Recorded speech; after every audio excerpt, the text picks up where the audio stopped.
Good morning, gang. Thank you for coming back. If you're visiting for the first time, I am the Articulate Grunt. Welcome to my channel.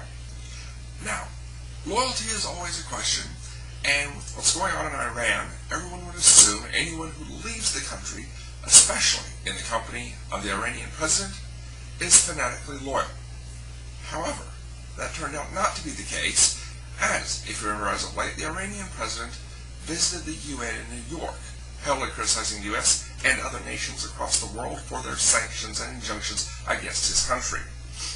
Well, while this was going on, one of his personal cameramen, a member of his 140-member entourage, slipped away and is now seeking asylum and has acquired a lawyer in New York to stay in the U.S. If he can prove hardship and persecution, he should be able to get it.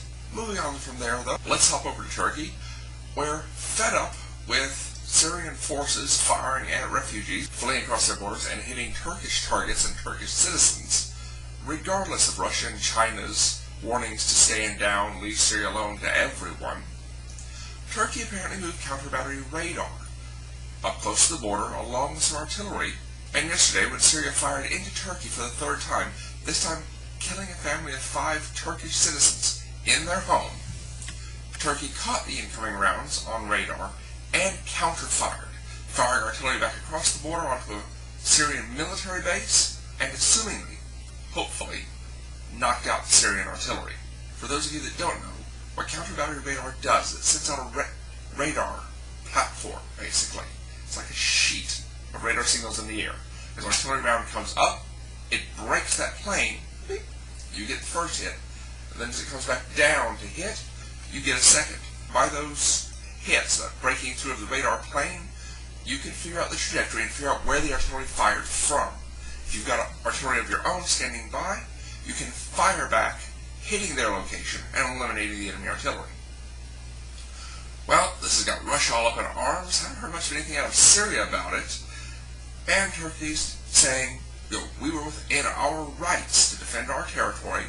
It was all according to the legal doctrine set forth by the UN and NATO, of which Turkey is a member of both. But they're willing to come to the table and discuss and prove how they were within their rights. We'll see how this turns out. Jumping back across the oceans here to the U.S., California has now banned ladies' nights.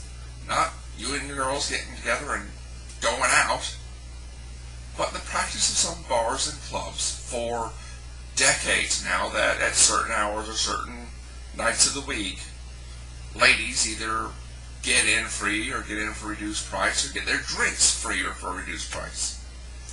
Apparently, someone filed a lawsuit of this being gender discrimination, and the California Supreme Court, no surprise to anyone who loves the fun and antics coming out of California, found it to be accurate that this was gender discrimination, gender bias, and it has now been banned in the state of California. So, ladies, I'm sorry, no more reduced drinks for you.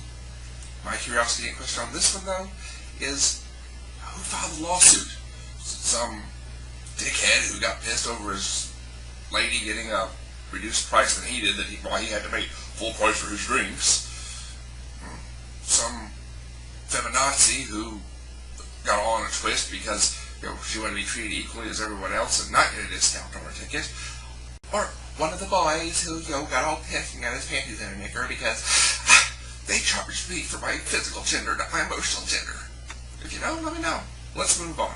Because it turns out that since 1910, when the Boy Scouts of America founded their organization, they've been keeping pedophiles. Not like having a jail of their own where they lock them up, but files on those accused or found to have been conducting pedophilia activities, touching the boys wrong, things like that. Well, at the time, back in 1910, there really wasn't any criminal punishment. Those kind of things were things that were, handled quietly on the side. There was no criminal prosecution for such things. Sounds pretty good. But the Boy Scouts of America has kept files all the way up till today, and are continuing to keep files on such activities. Well, they're turning around and releasing those to the criminal justice system. And being that apparently the hyperfiles they keep, there's no statute of limitations on, the criminal justice system can now go back and investigate any and all of those crimes.